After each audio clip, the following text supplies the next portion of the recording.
started with purchasing crypto so that we can hold it for for the long-term hold, and then also use some of the same similar steps to be able to set up to trade for crypto as well. So like I said last time, I'm in the community, so anybody can reach out to me. My name is, again, Isaiah. So you just reach out to me. We can interact or talk, or can help you out. And if I don't know, we can research and figure it out together. The steps that I'm about to go through is already in the community under the crypto education. All of the links are in there and everything, just so y'all know. And then, obviously this video will be posted as well. So we're going to start off with the first thing that we want to do is make sure that we start off with a ProtonMail.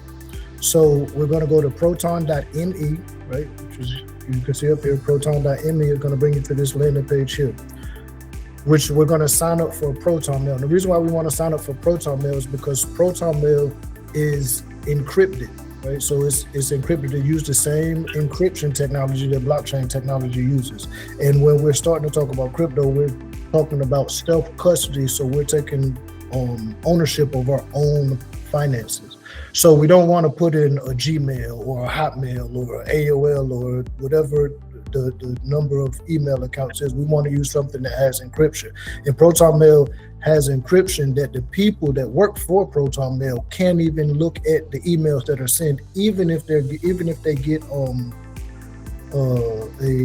ordered by the court. They still can't see the emails because of the end-to-end encryption that they use, which is the same encryption that blockchain technology uses. So we're gonna go to here to proton.me and just get a free account, right? Once we get a free account, this free one is perfectly fine. It's just like any other email, right? Just get a free email, sign up for your Proton email, username, password, and start using ProtonMail, right? And you'll have your ProtonMail. From that point, everything else that you do, you're going to use your ProtonMail, because anything crypto related, I say anything finance related, but since we're talking about crypto right now, anything crypto related, when you have to sign up for an account, when you have to sign up for anything, you want to use your ProtonMail so that anything related to cryptocurrency is coming to this one central location, which is your ProtonMail. After we're going to go to ProtonMail, the next thing that we want to download is Exodus. So we just go to exodus.com, right? And we're going to just download Exodus, right? So it says here, download for Windows. If you have a Mac or anything else, right, you can just put it on the different things. I would never put it on mobile or a tablet. I would only put it on the desktop. The reason why is because, phones, tablets, those type of things, they get hacked, right? You don't want your cryptocurrency to get hacked, and then, you lose it. So put it on the desktop. Once you download it, we'll get 1 second. Once you download it, it'll look like this. It'll look like this once you download it. So once you download it, you can create a password and everything by going here into security, right? And you can create your password and things. But once you download it, it'll take you here. And this is the beginning screen of Exodus, right? You see right here, the last call we talked about having your secret keys, where is if you get a Exodus and you start moving your cryptocurrency onto your wallet, if you get another computer and you want to just import it in, when you first start, they give you 12 secret keys that we need to write down and put into a safe place that allows you to just move your wallet to different places and still have access to all your crypto, right? So you can hit import wallet here and put in that 12 phrase key so that you can import your wallet. If you don't have a wallet, don't worry about that. You need to go here to make first deposit. So what Exodus is that warm wallet that I was telling you about. These are all the different wallets that you have up here at the top, which is a whole bunch of different wallets. So the thing about Exodus, like I said, Exodus allows you to have your private keys, which proves that you own the cryptocurrency on the blockchain. So if you go to any of the wallets, you see the little 3 dots here, click on the 3 dots right here, view private keys, right? Once you click on it, it gives you a warning saying, do you want to show your private keys? Make sure you're in a private location and no one can see your screen, because anyone viewing your private keys can steal your funds. Now, I'm not going to open mine up because, of course, I don't want y'all to know my private keys. But this is how you know this is how you see your private keys and how you get to your own private keys in your Exodus wallet, which proves that you own the cryptocurrency. For anything else, right? So, for a second, let me share my screen again.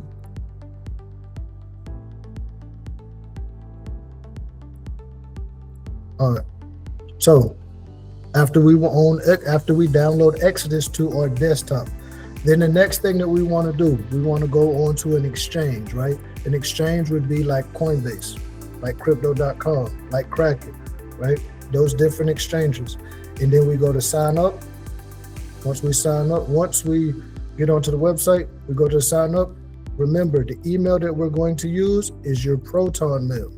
We're going to use your ProtonMail, right? For everyone, we're going to use your ProtonMail. Sign up, just use your ProtonMail.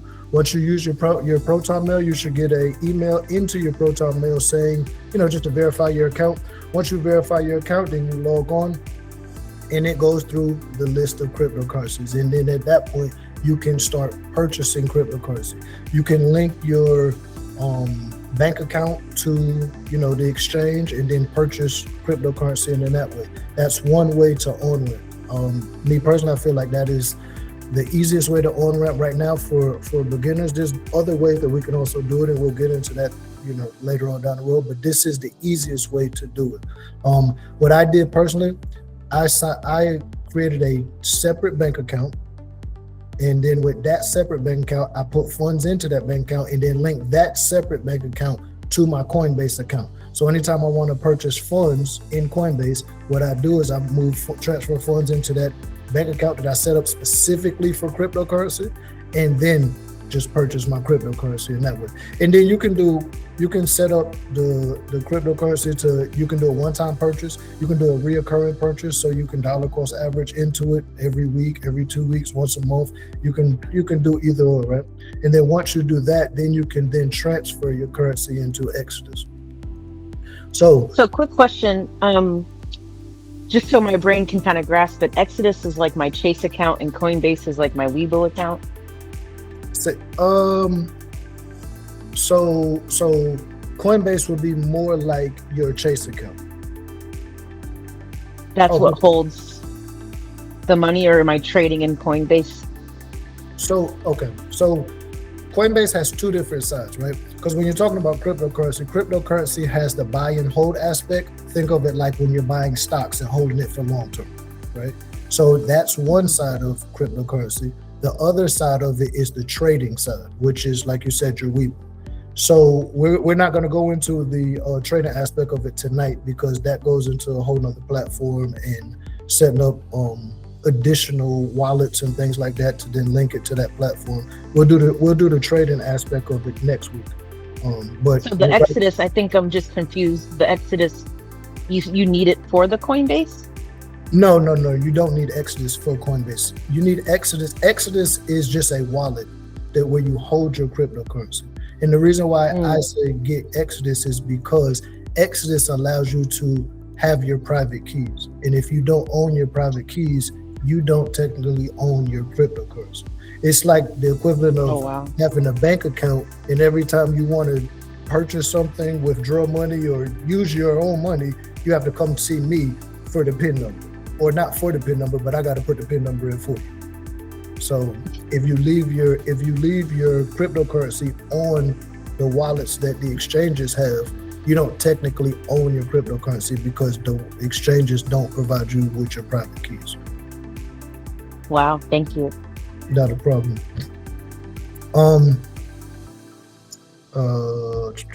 Once you have your account set up, right? Your exchange account set up, you can then go into the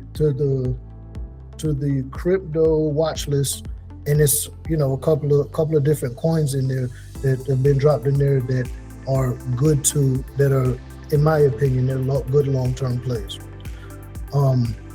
So the last thing that because I don't want to overwhelm with information, but the last thing I'll talk about when it comes to purchasing coins is research, right? So if you ever go into the crypto watch list, I put a coin up and then it says, research, to see if it goes with your trading stuff. So some of the platforms that you can research cryptocurrency on is like a CoinGecko, CoinMarketCap, Live Coin Watch, these different ones. I use CoinGecko, they're the number one. The reason why I use CoinGecko is because they're unbiased. CoinMarketCap, a lot of people talk about CoinMarketCap as well, but I don't use CoinMarketCap because CoinMarketCap is owned by Binance, right? And Binance has a token, this token right here, BNB coin, right? So with that being the case, Binance has the ability to manipulate the information that's being presented on their website to favor their coin, right? So I don't want, in cryptocurrency, everything is decentralized, so I don't want any type of bias when I'm doing any type of research. So I use CoinGecko. So you come to CoinGecko and let's say up here, we do the search. You can search for any coin that you want to. One of the coins that I have in the coin watch list is Chainlink. You type in Chainlink, right? It's right there. It'll bring up this page right here. Now this page gives you everything about the cryptocurrency. So here is what we call tokenomics. These are the tokenomics of the coin. It gives you things like, for example, the max supply. In cryptocurrency, the max supply is important because that means that this is the total number of coins that will ever be minted for this cryptocurrency. Some of them you have an infinity symbol, meaning that they can always print more coins or make more coins, right? You have the total supply, which should be the exact same as the max supply. And the circulated supplies here is how many coins are actually in circulation. Then the market cap tells you just how much money is in the project. So those things are things that you should look out for. This next area down here gives you information about the coin, right? Major thing, right? Like what chain is it on, right? Chainlink is made on the Ethereum chain, but then it's also on 76 more blockchains. Then here has the websites, right? To where, the developers and the actual project's website. So we have another section down here that talks about what the project is. So it tells you a lot of different things about Chainlink and stuff like that. So, but the major part is down here. This part right here tells you all the exchanges. So obviously you see it's 47 pages, all the exchanges where you can buy this coin at, right? And we just spoke about Coinbase. You see it's already here on Coinbase Exchange, on the Coinbase Exchange. So when you're researching, you want to go here and read about Chainlink or about the token or the coin, but you can also go here and click on the website. When you go to the website, it takes you to the actual company's website or the project's website. Here's you see Chainlink these are all the partnerships, right? MasterCard, Fidelity, Aave, this Dutch group. But what you want to do is go to resources and then learn in their white paper. So the reason why the white paper is important is because the white paper tells you everything that you need to know about this project, right? It tells you everything about the project, who the people were that created it, what the use case was it for, how they're going to unlock tokens. Was it a fair launch, or was it, meaning when it first came out, was it everybody was able to get it at the same time, or was it venture capitalist money, meaning like was there accredited investors that put money into the project and they had access to it before anybody else? It tells you everything about the project, everything. So reading the white paper on the project is important. But you can also read here about Chainlink or the about section in CoinMarketCap or CoinGecko, I'm sorry, and it'll tell you everything everything in a high level view of what you need to know about the project. That's all right. I'll stop there because that's kind of a lot of information. Anybody have any questions?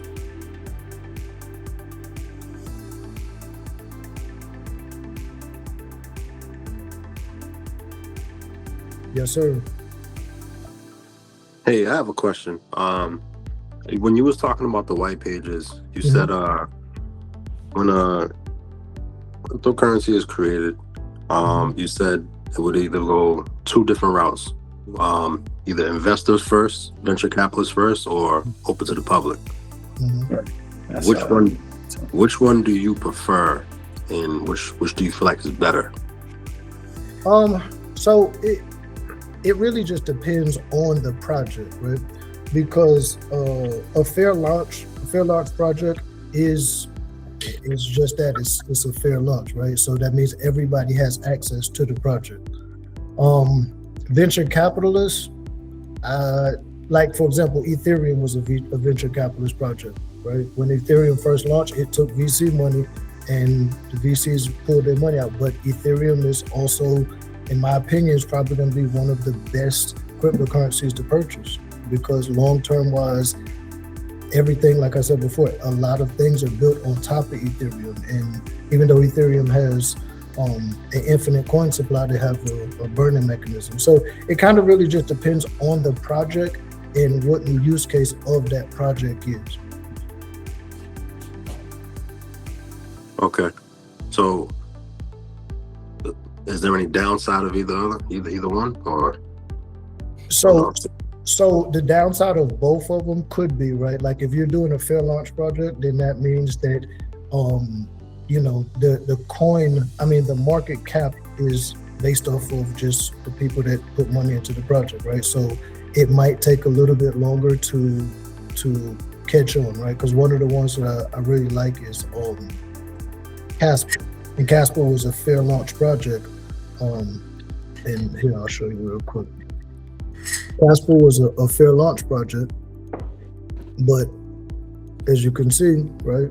I mean, like it's $1 billion in here, but cryptocurrency, $1 billion is not a lot of money in cryptocurrency, right? It was fair launch, and it just, it's sitting at 4 cents because it's fair launch and it hasn't really taken off. So that's the downside about the fair launch projects, in my opinion. The downside about the venture capitalist projects is that they can come in, like a great example of a venture capital project, right? It's ICP, right? They have a working AI model. So you can see they started off $461 a coin, but then when the VCs pulled their money out, it dropped down. Now we're at $3. So that's the downside about the venture capitalists and the downside about a fair launch project. But I think, like I said, just doing the research, the understanding what the project is, and if you agree with it or you see the value or the whatever that it will do long term, right? I can't think of what I'm trying to say.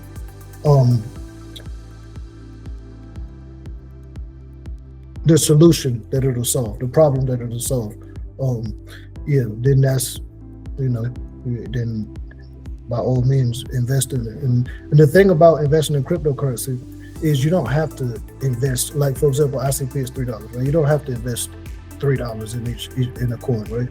Bitcoin right now is 88,000. You don't have to have 88,000 to get a Bitcoin, right? You can purchase $20, $50, $100, $1,000. You can purchase whatever you want to purchase, and you still get a portion of that cryptocurrency. So,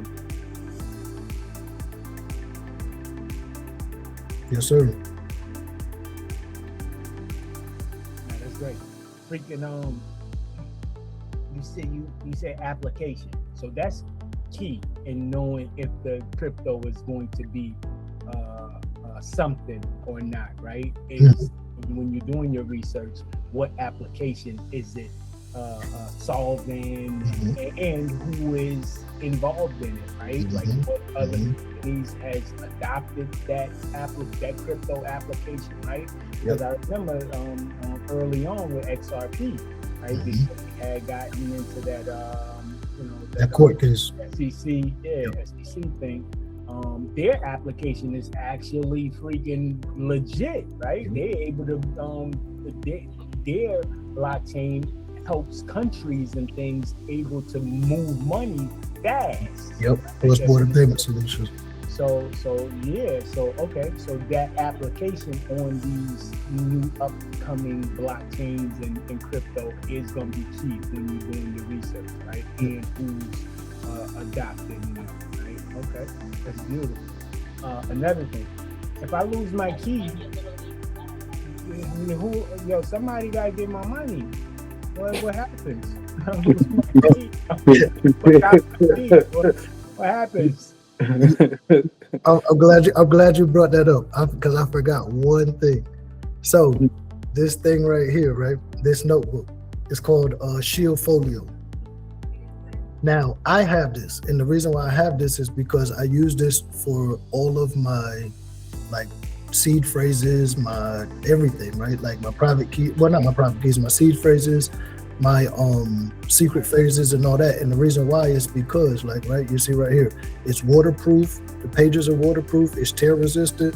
And if you want something that is going to last, that you have to keep, right? Because something might happen to you, and down the road, like say you want to give to your kids, so your kids can then inherit your wealth. This stone book is a great thing, right? Like I got this, I put it in a fireproof bag, put it up in the safe, right, with all of my secret information that I need. So like you said, if I lose, if you don't have your keys, you know what I mean? So you can make sure you keep it. Okay, so that's a paid product. So what is that, like a digital notebook? No. It's an actual physical notebook, but the pages are waterproof. Like you see right here, they're pouring water on it. The pages are waterproof. They're tear-proof, so you literally can't tear them. They're waterproof, and like I said, I got this. I wrote all my stuff down for each. Okay. For each. Okay. Right here, like see, like you just write down what it is, write down your little seed phrases, write down the username, passwords for different things. I put it in a fireproof bag. I put it up in my safe. So basically, you saying just have a hard copy of your digital world. Well, so this is the remember when we went to the Exodus, right? Yes. So we went into the Exodus, and you have this right here, right? Right here where it says already have a wallet, enter your 12-word secret keys to restore your wallet. So when you set up your Exodus, they give you a 12-word key phrase thing. I took those 12 words and wrote them down in my stone book, so that when I get a new computer, or something like that, and I want to just transfer and still have access to my crypto, or if my computer breaks or whatever, I just go get that stone book, open it up, what were those 12 words? Type those 12 words in, and now I still have access to my crypto. Understood. Okay. So basically, you're saying you don't have your phase keys, you don't know them, then you lose everything. That's why you write this stuff down somewhere safely, keep it under something safe, and that way you need to have that access. You can get it and get your access back. Exactly. But without those keys, you're lost. That's a wrap for your account. If you lose access, right? Because like, for example, if you have Exodus, like let's say I have Exodus on the computer I'm on right now, right? Now, if I have Exodus on this computer and I get a new computer, I can download Exodus again and then just transfer my crypto to that new Exodus. But if something happens to this computer, if it falls out the window or if it gets wet or something like that, and I can't access this, that's where those secret key phrases come in. You know what I mean? I could just get a new computer, type those secret key phrases in, and then now I got access to my cryptocurrency again. Because remember, I told you that the wallets don't actually hold your cryptocurrency. They're like a remote to the blockchain saying, this is the person that has access to it, right? And then you can just like if your TV, you lose your TV remote, you can just go to Best Buy and buy a new remote, program it to your TV, and now you still have a working remote. Same concept. Okay.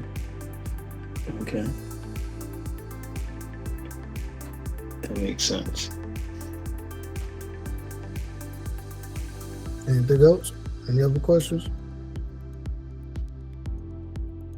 Yeah. So far as you trying to like be in a play for like a crypto, like something you interested in and you're watching and stuff like that. Trying to get in early or just trying to be in it to eat. I mean, sometimes you want to get in the breaking ground things of things, but also you want to be in some blue chip kind of like crypto also, right? You don't want to just be chasing those like development stages. I mean, yeah, you're gonna, if it happens to blow, then you catch on and you might reap that reward also, right? But with those blue chip cryptos that like already kind of established themselves and working to like already benefit something, those are more tangible to have. More it would be more reasonable to build a portfolio with those than to like try to like catch a groundbreaking crypto. Yep, that's true. And so I'm glad you brought that up, Tro, because what I'm going to do is I'm going to set after this meeting, I'm going to put in the crypto watch list. The crypto watch list, a list of like what you just said, Tro, the blue chip cryptos, right? The Bitcoins, the Ethereums, the XRPs, right? And these different cryptos are like they're the tried and true ones, right? Obviously Bitcoin, because Bitcoin is a it's the digital gold, right? It's the grandfather of everything. Ethereum, because Ethereum is the one that almost everything is built on top of, right? So XRP, right? The SWIFT and the Federal Reserve and everything that's used for cross-border payment solutions. Just a couple of ones, like the one that I just brought up, Chainlink. Chainlink is an Oracle solution, so that's the back end that everybody's using. They don't even know that they're using it, right? So yeah, you're right, Tro. It is some that you want to hold that are going to be mainstay plays regardless, right? And a couple that I already put in there, those are some of those type of cryptocurrency. Okay. So when we go to start like contracting and because obviously, I mean, that's our world. We into the like the option contract part of the world. Which crypto would be like a good? I mean, all of them would be good because with our tools that we use, we find the trend and the path and everything inside of what they do. But like some don't move like others, right? The volatility of some stocks are like stagnated, and some of them move constantly. I mean, I don't know if that's the same world in crypto, but when you put a watch list together, like, are we looking like at a specific one that you might like to see? Are we just looking at the patterns of them and going to be breaking down from there? And we haven't really touched bases on that, but we're probably going to be, I just probably answer my own question. We're probably going to be looking at just patterns and seeing what crypto is available at a good time to get into to actually serve the purpose of what we're looking for, probably, and stuff like that. But that page you introduced us to, the wedge page there, I forgot all about. What was the name of it? That the one where we do the contracts for the contracts. You talk about G-Trade. G-Trade, absolutely, right. So on G-Trade, yep. I was looking at it a couple of times, and I'm still a little confused about it, about wedging and how to use that platform. Could we one night, maybe it doesn't have to be tonight, but we go back to that process and maybe explain that a little more about how that goes. That's going to probably be the next class that we do. Wanted to get this class first because you need to purchase cryptocurrency before you can even get into G-Trades to start trading and anything else. So. Oh, okay. Yeah. And then to answer your question, the whole thing about with cryptocurrency, you'll still be able to use the same tools that that we've been going through and learning with the structure and all of that stuff. But the difference is with options, you have a watch list, knowing that when the market opens, we're looking for this or that.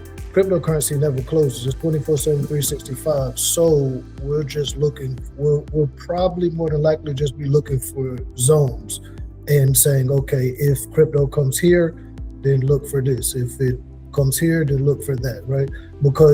And it could happen 2 o'clock in the morning or 2 o'clock in the afternoon, because it never closes, like ever. So it's 24/7, 365. That's why, like I said before, Larry Fink, which is the CEO of BlackRock, he wants every asset tokenized because that's everything moving 24/7, 365. So. And that means tokenized means what? Just brought onto the blockchain. Oh, okay. Okay. Brought onto the blockchain. Yeah. Oh, that's gonna be crazy. So everything would be open 24/7. There won't be no 9 o'clock to 5 o'clock. The stocks will be open 24/7. Yep. If it's tokenized. Yep. And he wants everything tokenized. And as you can see, Doug has the three projects that I suggested and researched, and the price points for them currently. There's actually currently a little bit lower because when I dropped those 3, it was like the end of last month. So yeah. So this platform we have here, we're looking at now, is in the minute, the hour, the day, the month. What are we looking at here, Douglas? Or Isaiah? That's the daily that Doug is currently on. But it's on TradingView, so like you can look at everything. You can look at crypto on TradingView. Crypto is on TradingView as well. Yes.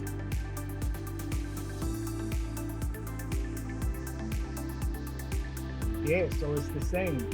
We on TradingView that I was telling Liv to make that investment, because this is our tool.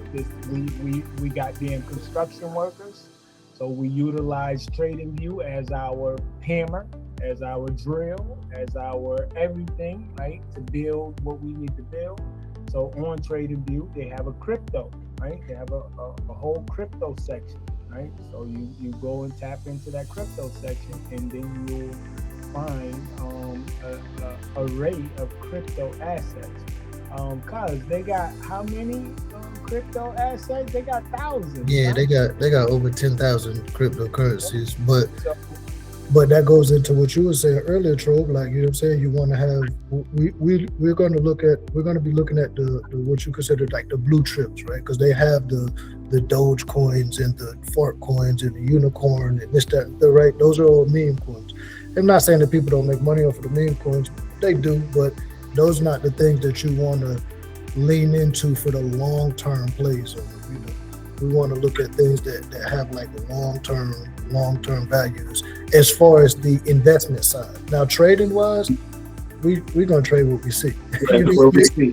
Yeah. But long-term wise, the investment side that we're gonna put our money into and look for those gains, the same way that somebody would do in let's say the stock market, right? We're looking at those things that have a actual use case to them.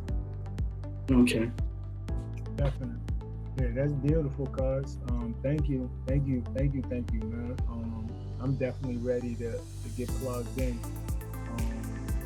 so I can be able to, take advantage of the crypto tools, late nights or early mornings. Holidays. Yep, exactly. and You can imagine who could imagine sitting there on the Christmas night making money, man? Right. That's gonna be bananas, yo. Yeah, for real. So especially if the asset goddamn it is in line for a trend, right, that we can take advantage of, right? And as I told the community, man, we took some time on the side to make sure our tool is useful over there in them charts too. Yep. And I think we found to be absolutely very useful, if not better than how it's useful on the stocks, right? So we did that. So yeah, I'm definitely eager to jump in there and be able to take advantage, right? But yeah, so you said next week we're gonna touch on the trading aspect and the differences, and just get a little clarity on that too. Yep. That's beautiful. And I like it. I like it a lot.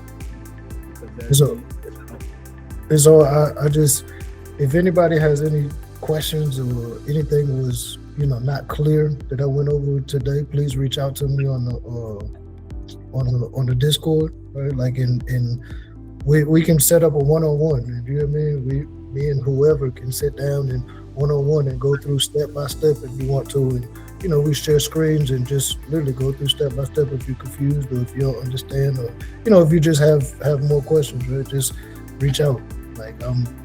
We're here to help each other. You know what I mean? Because you might ask me a question and make me be like, oh shoot, I have to now you're right. Let me go back and start to learn more about whatever this is, because crypto is always evolving, always growing type of thing. So. All right, absolutely. We got Miss Jazz that popped in here. Okay. Hey, Miss, how you doing?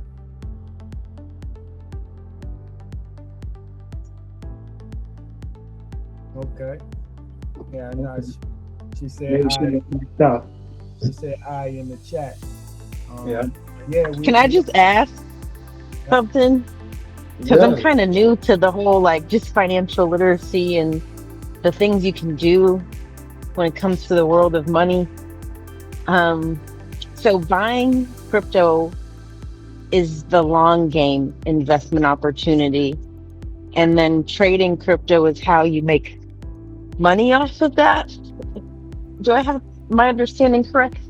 So yes, but you missed one piece of it. So buying crypto is the long-term play, right? Because cryptocurrency is the future, right?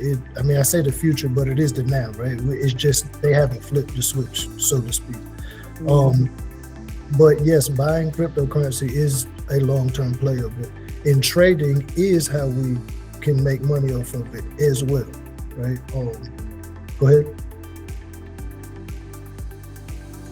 But guys, we want to highlight, gosh darn it, cryptos right now, besides the Bitcoin and the Ethereum and a few other popular ones, are high in value, right? So those are a little expensive.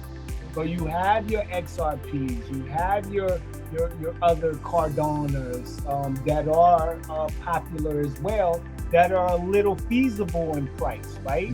And knowing that crypto is it now, and they're building the rules and the regulations and the plays around it right now, it's like if we were to be focusing on the stock market and understanding that the stock market is new, and goddamn IBM and the goddamn Apple and the goddamn Amazon was new, right? And they had just started.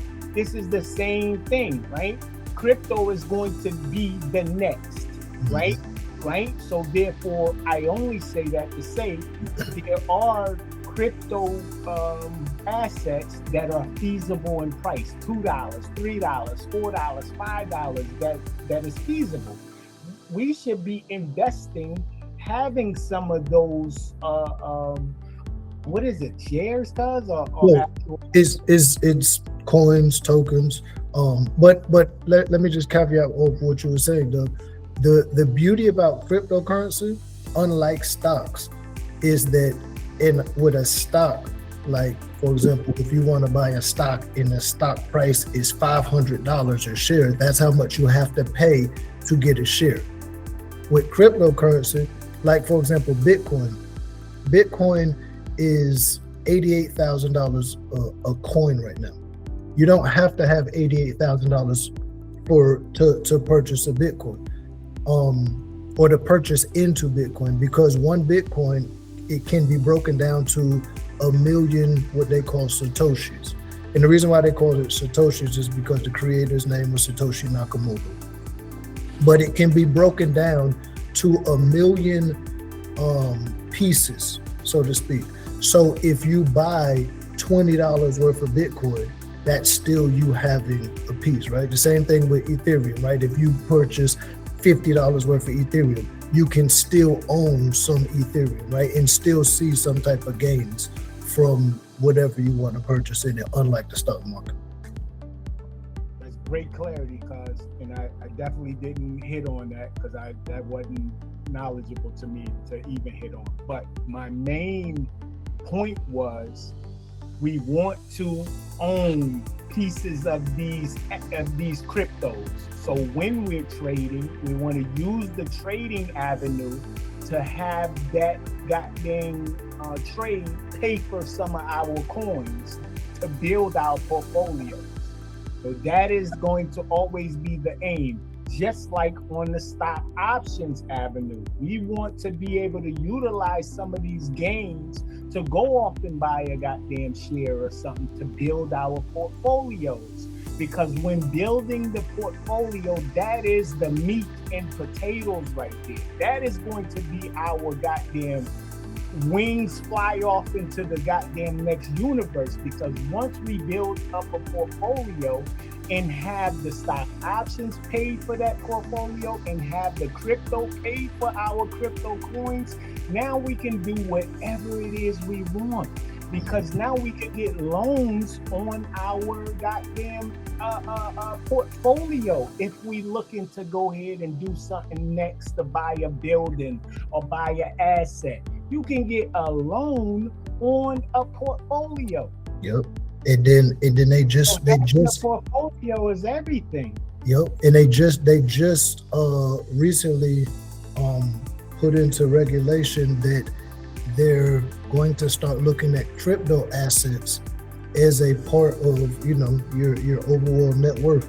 So to be able to get those loans and student loans and all of those different things. So, yeah.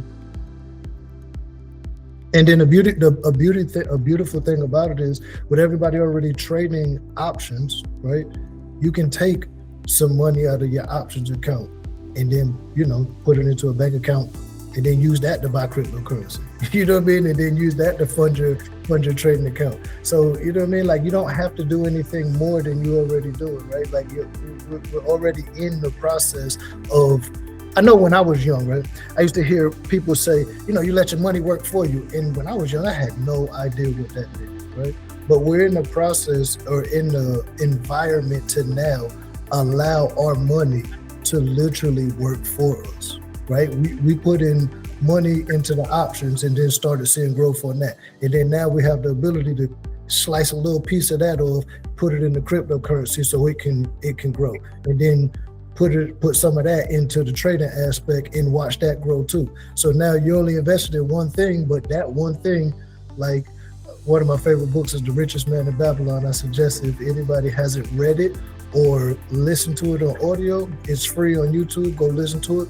But they talk about having the money that your baby had, the babies that your money have, to make more babies.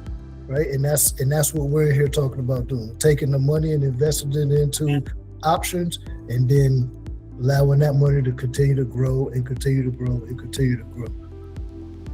Also, yes, I got a quick question. Bitcoin months ago was at $100,000. What made it? Because I don't follow it too often. But what made it drop to 80,000? Is it being sold off? How's that concept work over there? So, all right. So the thing about cryptocurrency, right? Cryptocurrency. Well, you're talking about Bitcoin in particular, right? But cryptocurrency as a whole, it's a new technology that's being adopted. right? The difference with cryptocurrency is that we actually have a value that we're able to see and track, right? So just like any other new technology that's coming in, right? The adoption is steadily growing, right? And it's just going up. As far as it going down, it's just like any other market, right? It's ebbs and flows, right? It's not going to be, nothing's going to go in a straight line, right? It's going to go up and it's going to pull back. It's going to go up and it's going to pull back. Now, the thing about Bitcoin and cryptocurrency in general, right? Like, we're now dealing with institutional players, right? The BlackRocks, the Fidelities, the governments, you know what I mean? Like, we're talking about people that are moving trillions of dollars around in these markets and have been moving them around in these markets for quite some time. So they're doing things that manipulate price, right? To get price to be where they want it to be so that they can buy in where they wanted it, right? Like for example, there was a MicroStrategy has the largest holding of Bitcoin, right? They have 600 and something thousand Bitcoin. Yeah, absolutely. I've heard about that one. So MicroStrategy has 600 something thousand Bitcoin, right? And you have the United States government that says they want to own 1 million Bitcoin, right? There's only going to be 21 million Bitcoin ever minted, period, right? So after 21 million hit, it's a wrap. So with them wanting 1 million Bitcoin, there's not going to be enough Bitcoin to go around. So what do they have to do? What they have to do is find a way to get what they want, right? And the only way they can get Bitcoin is if somebody sells it.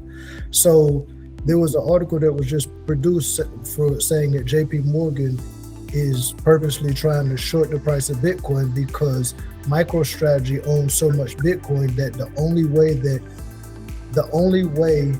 that they keep their Bitcoin is if the price of Bitcoin stays above a certain level. And if it drops below a certain level, because Michael Saylor has just borrowed against the value of his company to buy more Bitcoin, that if it drops below a certain level, he has to sell Bitcoin to be able to pay his loans back.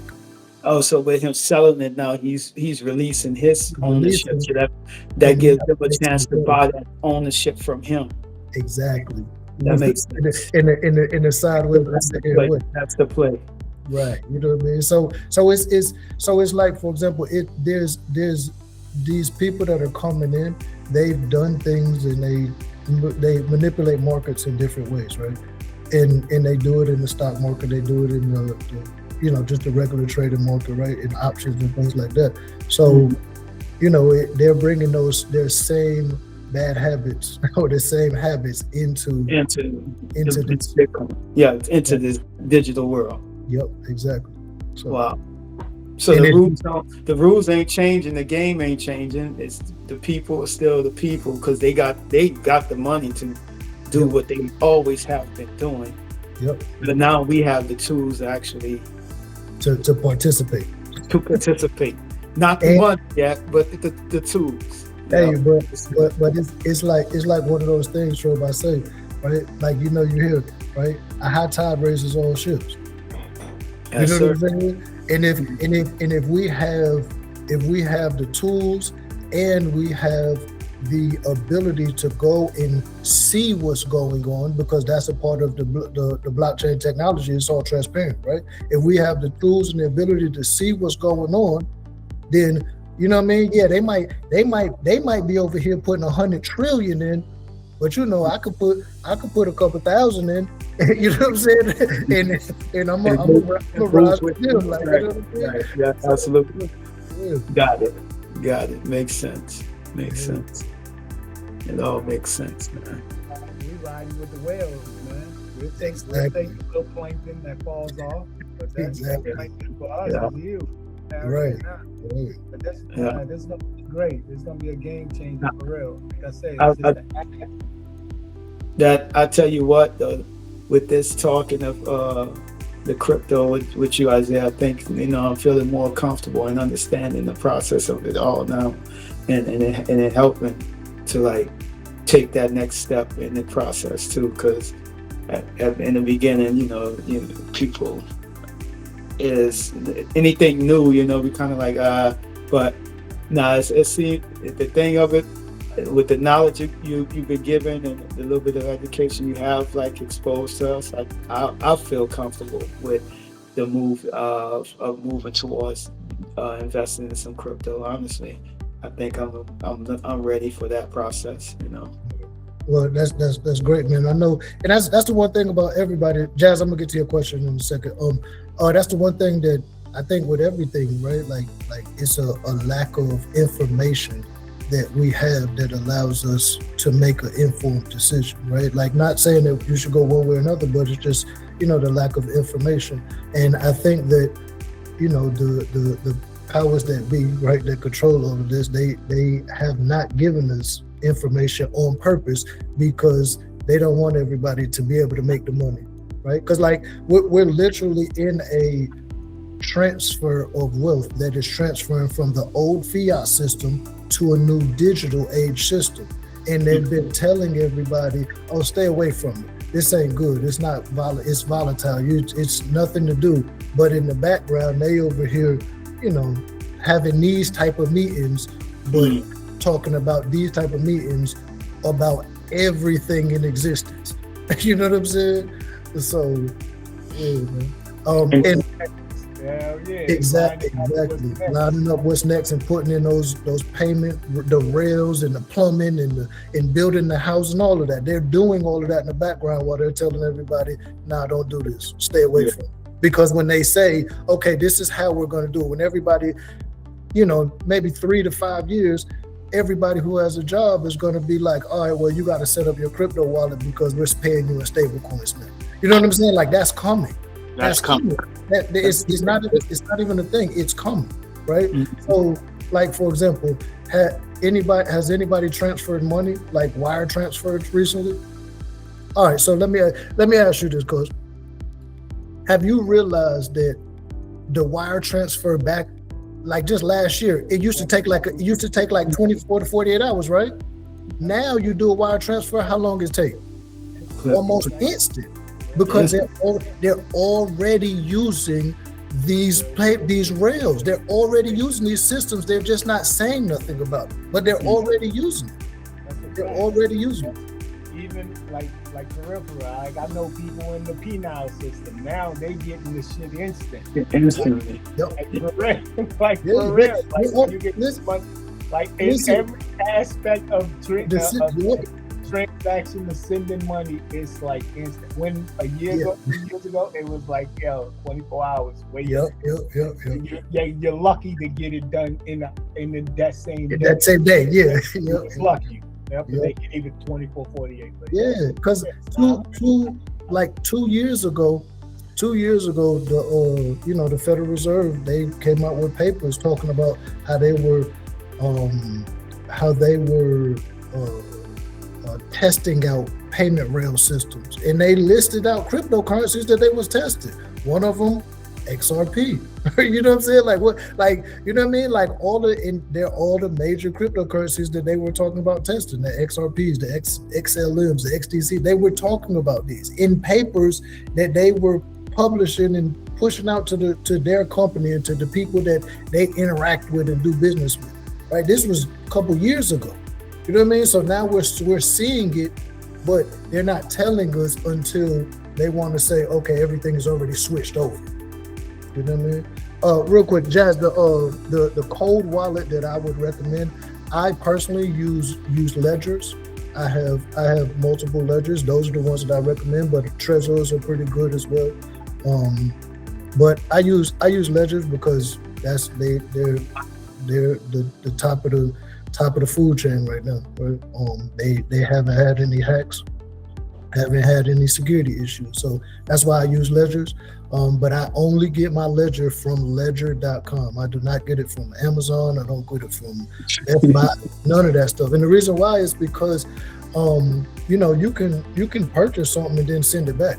But if I purchase a ledger, right, I can put some, like, I'm in cybersecurity, right? So I think of everything as far as like internet and security, whatever. So I can purchase something and I can a ledger, and I can put some software on it that'll give me a backdoor to it, and send it back to Amazon or take it back to Best Buy. What they gonna do? They're gonna package it and sell it to the next person. And if somebody's buying that and they think that, okay, it's brand new and I'm gonna put my cryptocurrency on it, now I got a back door into it. But if you buy it from the actual dealer, right, ledger.com, right, if you buy it from that place, then you know that you're getting a brand new device that is backed by their quality, right, their security standards, right? So that's why but that's my favorite is Ledger. That's the one that I personally use. Now, just because you use Ledger, that would be the same saying for any other brand you might go with. You want to go directly to the source, not around it. Yep, exactly. But and like I said, when you're going to purchase these things, right? Like, do your research, right? Look into them, right? Look at the review, like definitely read the reviews and read because, like, for example, Ledger, they pride themselves on the security of their devices, because that's the way that you're going to, that's your financial future for real. Like, you know what I'm saying? So Okay.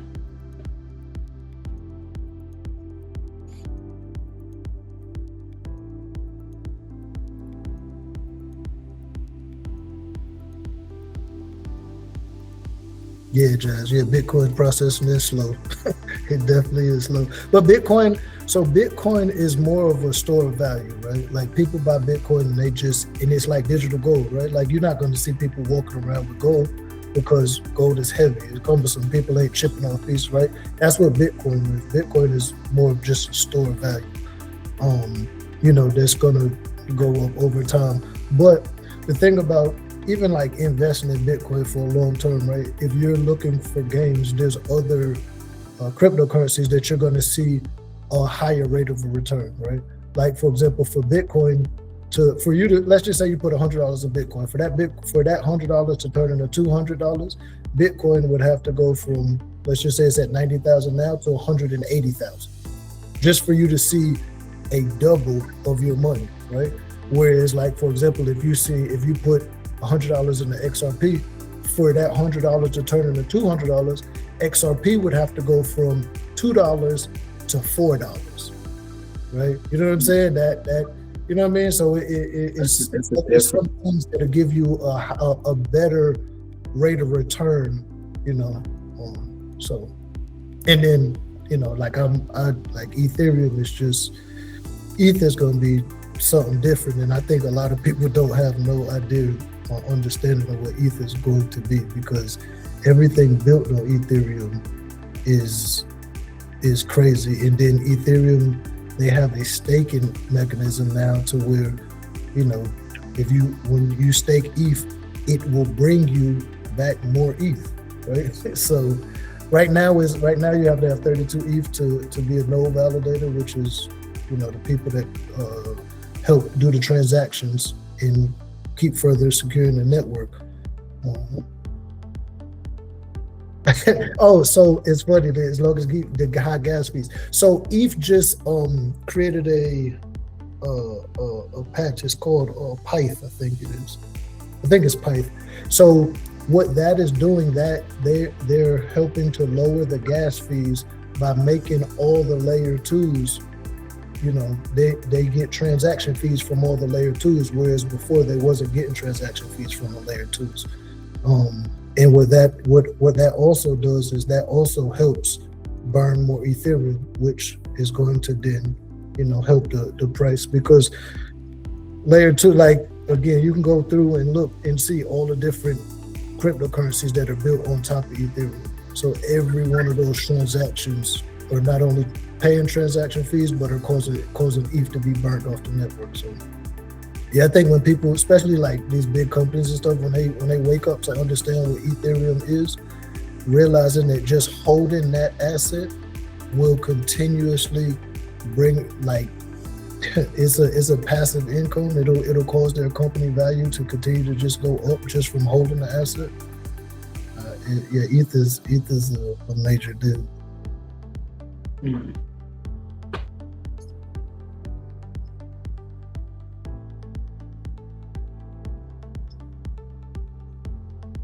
Yeah, I'll put together a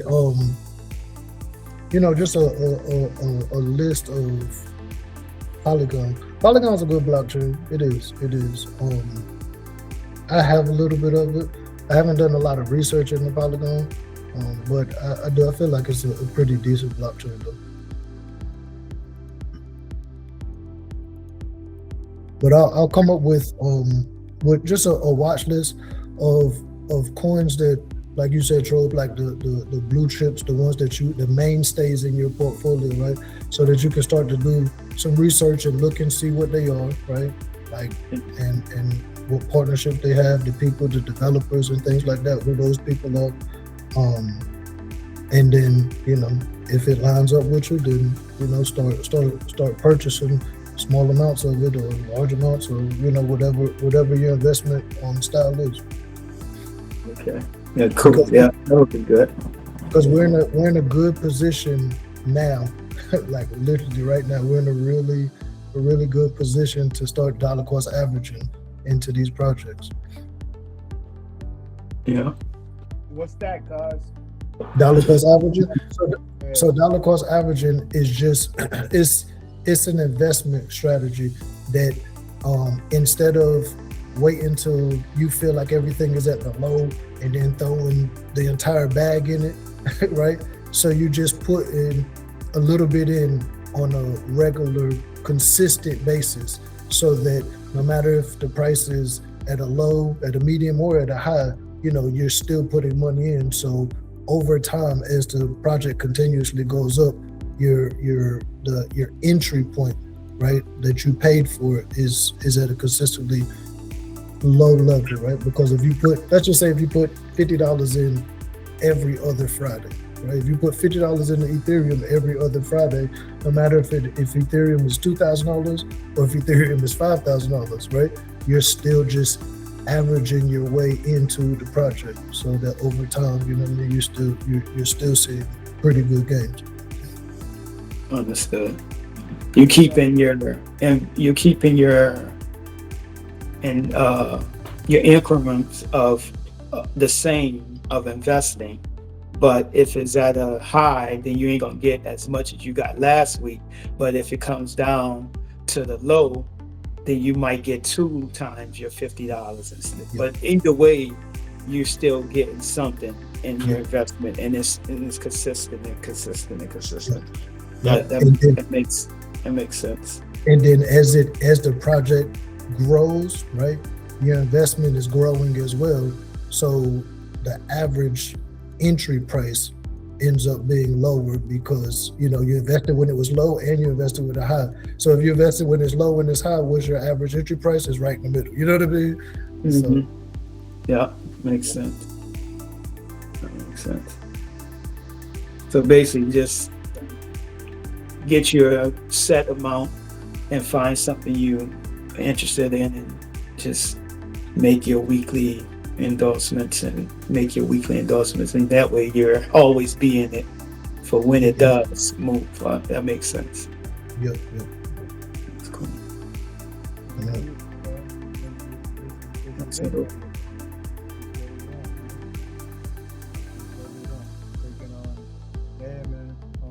I'm in it. We in it. I see everybody. I salute everybody for even for their interest, for sure. But this, like I said, this is another avenue for us. I see Miss Jazz. She be knowing some stuff. Yeah, she on it. Yeah, she on it. Okay, Miss Jazz. All right. So that's it. I like it. Let's do it, man. Let's do it. Now, I was asking Miss Jazz. Miss Jazz been in here, tapping in on the stock options. I was asking her how she's doing, how was her confidence at on that. I see she already knowing about the goddamn crypto, so she gonna be our help too, and guidance right there on the crypto too. Since she knows the gas prices and all those things too. So that's gonna be good. But Isaiah is definitely our guy, and he's definitely gonna do what he's supposed to do, man, and getting us adequately prepared, right, for crypto. And I'm gonna chart that shit up. I'm gonna give us the best,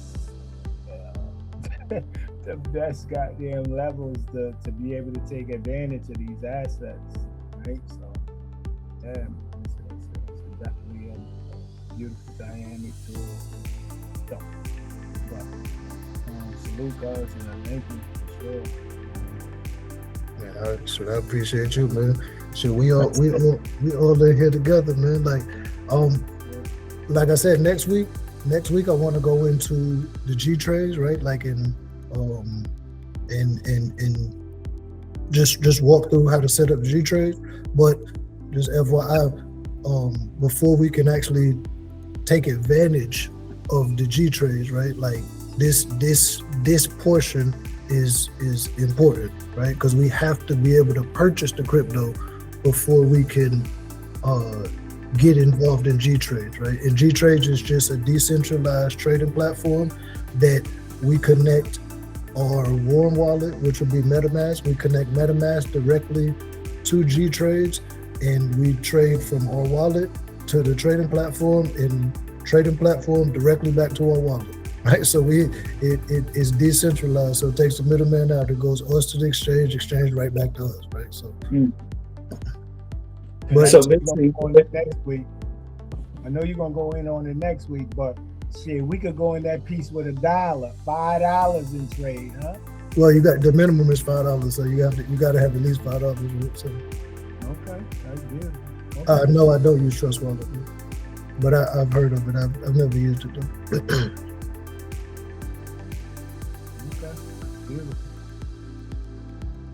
So the thing is with the crypto world, you like you keep saying, you said take the middleman out of it. So you're dealing, it's like hands-on, like I'll shake your hand, I gave you something, you give it back to me. Like that's what we're dealing with.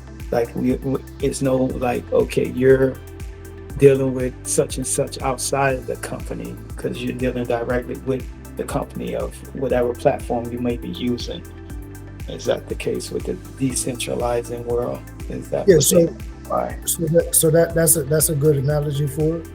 Where you come up with this the decentralized aspect of it, right? Like it's no single point of failure, so to speak, right? It's just no like for you and your job, right? For your job to pay you, they don't pay you. Just like my job doesn't pay me.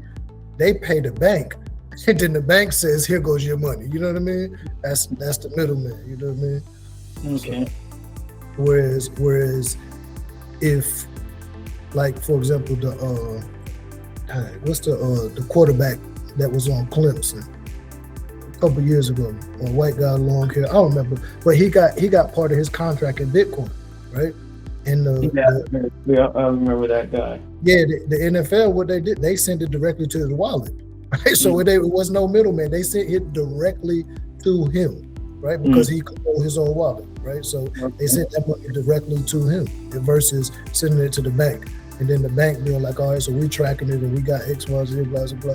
And that's why, like, for example, with trading, right? Like you got it with, what's the platform that you use? Because of, with Trading View. Oh, you use E-Trade. Yeah. E-Trade, right? E-Trade, yeah. E-Trade, we do all of those things, right? So what happens is if you, let's just say you trading and you make $100,000 in a year, they're going to report you. You know what I'm saying? They're going to report you and the government going to be like, let me get my money. Let me get my percentage of what you made, right? With the G-Trade, right? G-Trade, they're not reporting you because like they're not connected to the government, right? It goes from them directly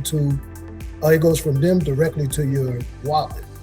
And then from your wallet, that's yours, right? You're self-custody of that. So the only way in the current system, not saying I don't know how it's gonna be in the future, but in the current system, the only way that they're gonna say that they want their cutoff for that is when you transfer it back over into fiat. Right? Now, if you take that same 100,000 that you made, if you transfer 25,000 over, they're gonna say they want their cut out of 25,000. because they don't know about the other 75. That's, you know what I'm saying, sitting in your account. Yeah, I said G trade, gains trade.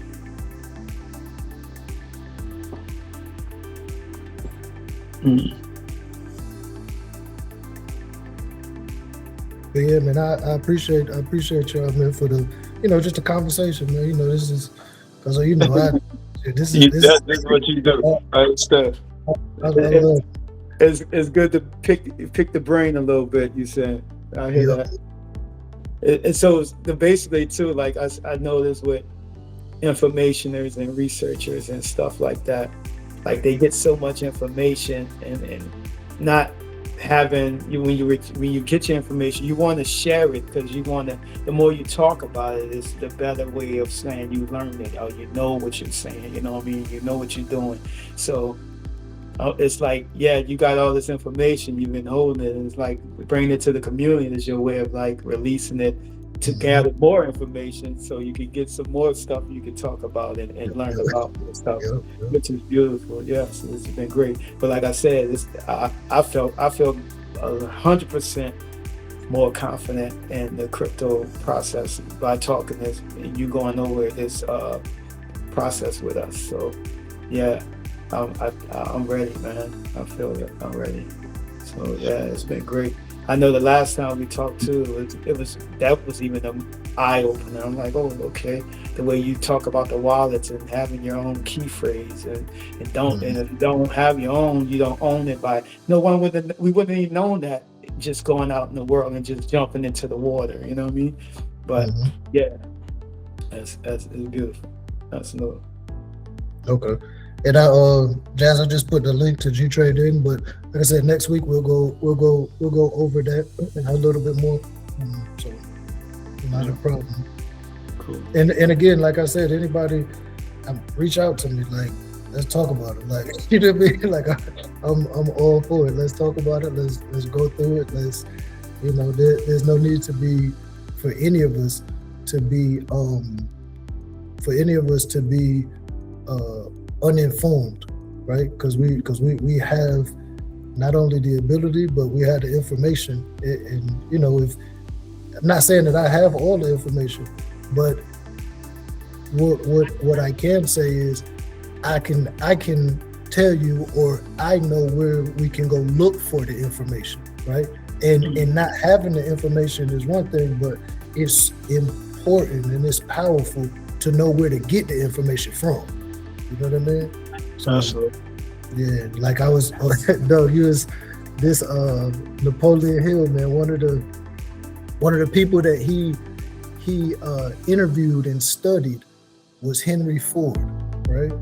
When it was one thing in one of his books, was Henry Ford was put on trial by somebody, and they were saying that he was like not as smart as everybody thought that he was. And on trial, the dude was asking him all these different questions, and he was like, I don't know that, I don't know that, I don't know that, I don't know that. And then Henry Ford got mad, and he was like, yo, why am I gonna waste my time with all this useless information where I know that I have buttons in my office I could push, and I can say, this person come see me, go get that information for me, right? It's important to know where we can get the information from, you know what I'm saying? So that's the major portion, man. But listen, that goes all the way back to what we were saying this when we first started covering mindset. Yeah, absolutely. All right.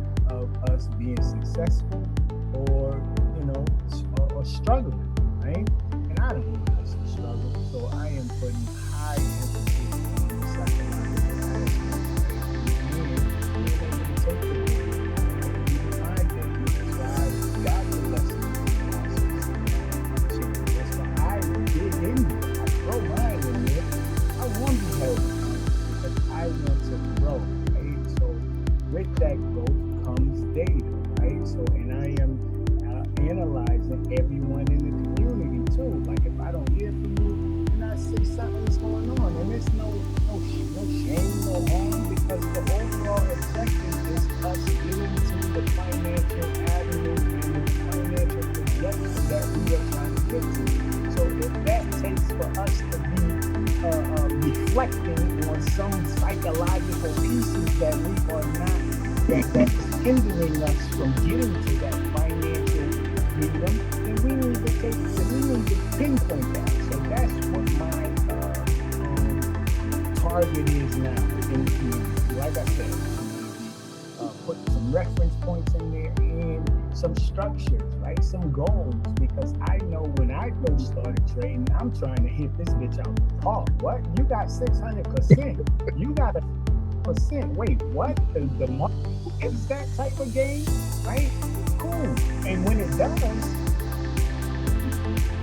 it mentally it creates a euphoria. Like this shit could keep happening. So anytime, the mental play games, man. So I feel it is my duty in the community, hosting the community, to put that goddamn mental game in check. For us to be able to put that mental game in check, right?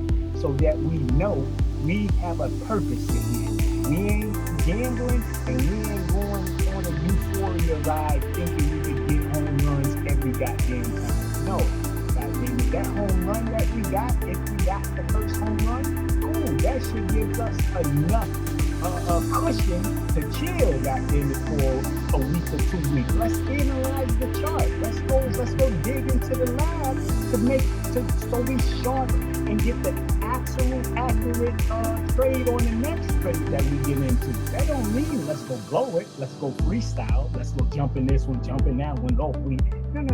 We got to get this shit in check, because we trying to get to where we need to get to